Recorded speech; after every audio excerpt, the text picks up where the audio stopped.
My greedy stepfather is demanding that I give him my late father's house because my mother told him he could. I, 31 years old, have a stepfather whom my mother married a year after my father passed away. I felt uncomfortable seeing my mother fall in love with another man so quickly. I never thought anything of it until my mother and I found out that my father didn't leave my mom anything in his will. Instead, all of his assets and his beach home were under my name. My father left me a letter and I ended up reading it, finding out things I wish I never knew.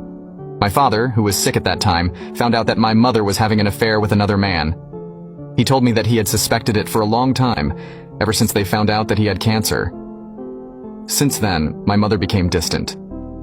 He told me that my mother would constantly ask about his will and would remind him that she would take care of the beach house when he passed away. My father was heartbroken, and he spent the last few days of his life next to someone unfaithful. When I read the letter, I couldn't help but break down crying in my room. I wish I had been there for my father.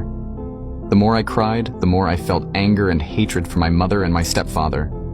When my mother found out that she was left with nothing, she started flipping tables and screaming, asking why she wasn't left with anything. It was clear that my mother only cared about my father's assets, not him. I decided to leave my hometown and cut ties with my mother and her new husband. I moved to my father's beach house, where I would try to start over. I've always worked from home, so moving to another area was never a problem. It wasn't until recently that I got a text message from my stepfather. He asked me how I was doing, and I didn't respond.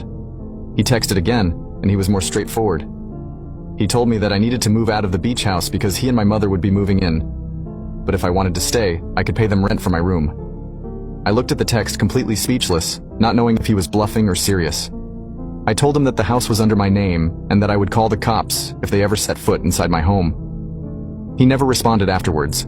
I thought that was the end of it, until a couple of weeks later when I got a notification on my phone while I was out grocery shopping that there was motion near my driveway. I opened the app and saw both my stepfather and mother stepping out of their vehicle as they continued to unpack their belongings.